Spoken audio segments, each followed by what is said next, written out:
Okay everyone, these are my non-beauty, non-fashiony favorites, my entertainment favorites I guess. I'm gonna start off with music. I have a couple of songs I've been obsessed with over the last month or two. One is Chet Faker Gold. If you follow me on any of my other social media, my Tumblr, my blog, blah blah blah, everything's always listed below in the bottom bar. You'll have seen me talk about this song quite a bit, post the video. I'm obsessed with the video. It's such a sexy song. If you have not seen it, go look at it now. Well, not right now, but after the video.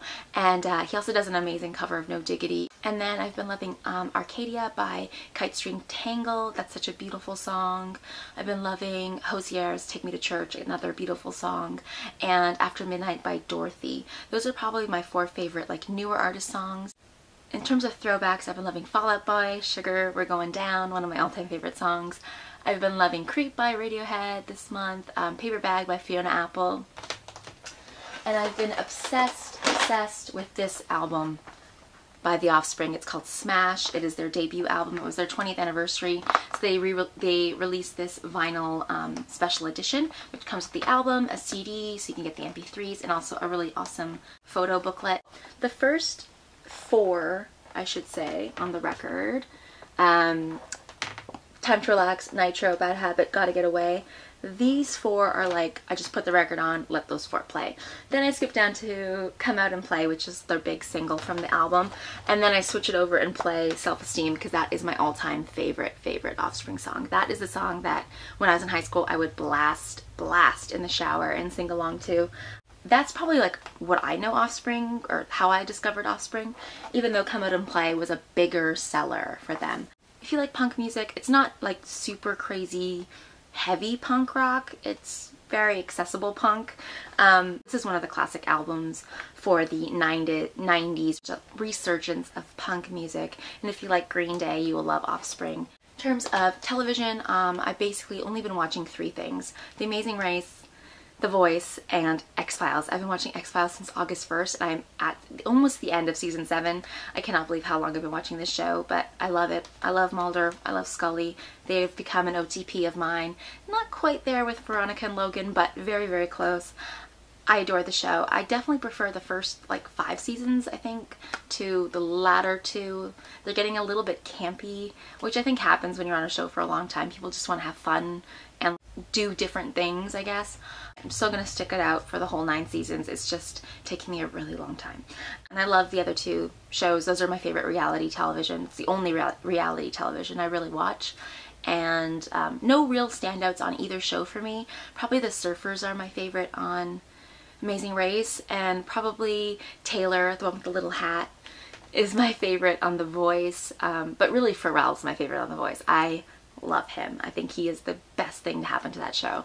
So thumbs up for that. So my book of the month is Heavier Than Heaven. It is a biography of Kurt Cobain. It is written by Charles R. Cross, one of the classic books on Kurt. This is not a new book. I think it came out in 2001.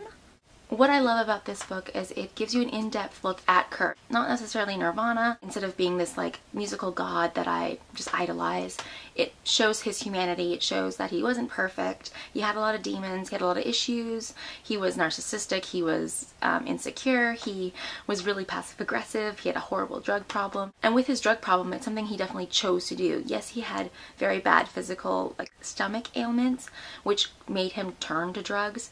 But I feel like he enjoyed it, so that's why he did it. It wasn't like there was nothing else. I feel like he could have, you know, eaten better or gotten to sleep more or like been less stressed, or, you know, there are other ways you can deal with health problems, but he turned to heroin. And it definitely paints Courtney in a much better light than some of the other books I've read, and that's been really interesting just to see the other side of the story. I've really felt like by reading this, I see him as the person with flaws, and he isn't perfect, and he isn't this amazing idol. He's just a regular guy. And I probably like wouldn't have found him attractive or sexy or if I actually knew him, because I feel like he's pretty gross in this book.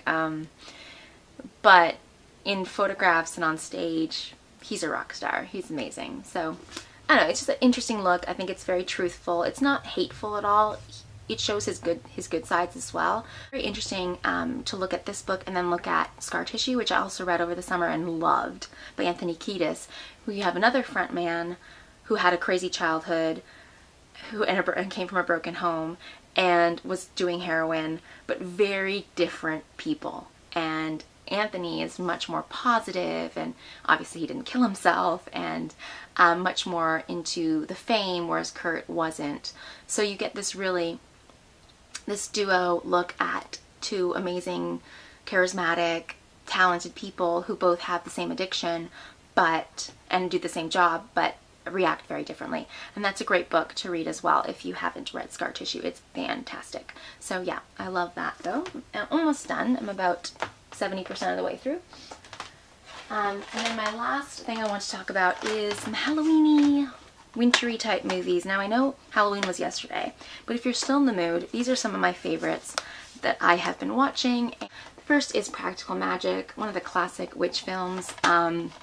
If you have not seen this, it's so good. Aidan Quinn. I love Aidan Quinn, and I love Nicole Kidman in that movie.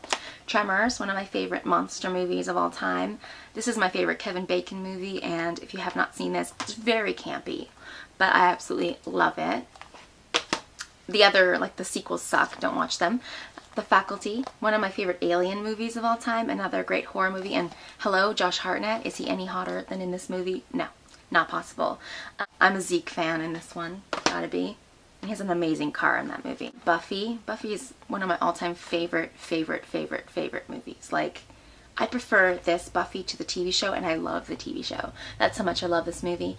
Chrissy Swanson is the best, and Luke Perry as Pike. Oh my god. Like, I love me some Luke Perry, but this movie gets me. It gets me. And then lastly, Scream, the best horror movie ever, in my opinion. Not as gory, not as scary as some, but it's smart, funny. It's definitely scary at points. Great acting, which you can't say very often with scary movies. I love this guy. I love Matthew Lillard. I love Jamie Kennedy. I love Neve Campbell in it. Drew Barrymore. Rose McGowan. Scream. So good. I can like repeat almost this entire movie. That's how many times I've seen it. So that's it. That takes me to the end. Thank you for coming along on this journey through October favorites. See you guys soon. Bye.